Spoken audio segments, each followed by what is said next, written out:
Bismillahirrahmanirrahim. Assalamualaikum warahmatullahi wabarakatuh. Alhamdulillah, wassalatu wassalamu ala rasulillah, amma ba'd.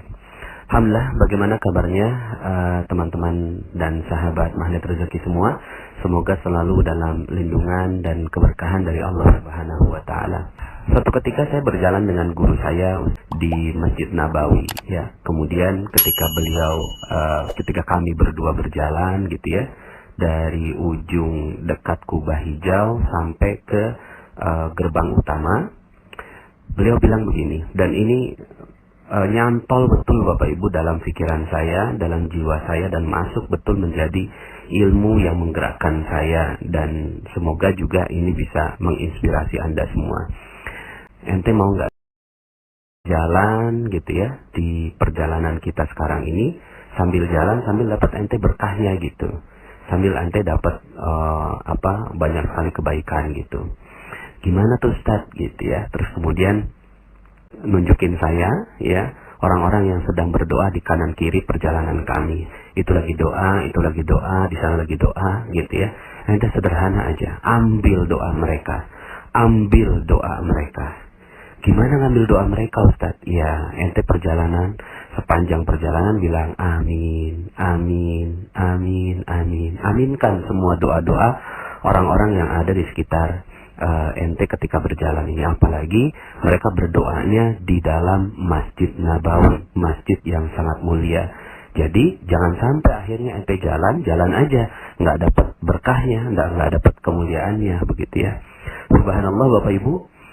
Ilmunya sederhana, ya, ilmunya sederhana sekali, tapi ini berkaitan erat dengan kickback Bapak Ibu. Sering sekali kita berdoa, lalu kemudian kita katakan, kenapa ya Allah nggak kabulkan doa kita gitu? Kenapa ya kok lambat sekali gitu, tidak cepat untuk kita mendapatkan pengkabulan dari doa-doa kita? Ternyata ada satu hal yang kita miss Bapak Ibu, yang terlupakan dari diri kita. Karena ternyata ada salah satu adab doa yang sangat-sangat luar biasa, ya, yaitu mendoakan orang lain.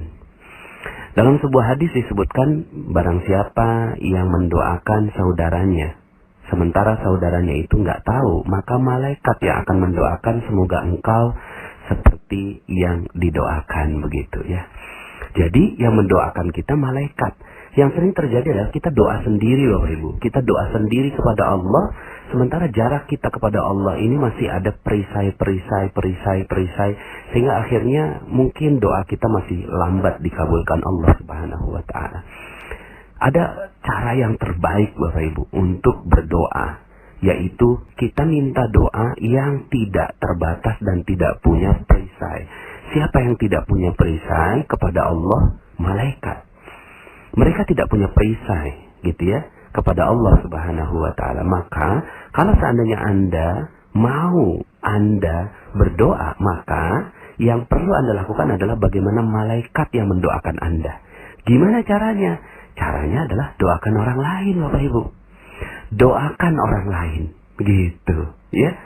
Ketika kita mendoakan orang lain, kelihatannya kan rugi ya. Loh, kan yang butuh rezeki kita, yang butuh solusi kita, yang butuh segala hal kita, tapi kok kita malah ngedoakan orang lain gitu ya. Tapi Bapak Ibu, disitulah kickbacknya Bapak Ibu. Kickbacknya ya yang terjadi adalah ketika kita mendoakan orang lain, maka malaikat mendoakan kita gitu.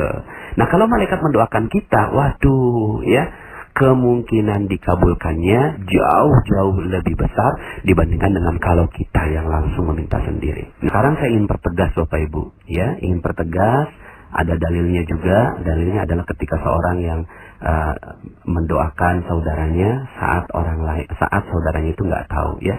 Dari kita yang menciptakan, saling mendoakan satu sama lain, dan hasilnya adalah kita mendapatkan kickback, doa dari malaikat kepada kita agar kita semua mendapatkan magnet rezeki yang luar biasa.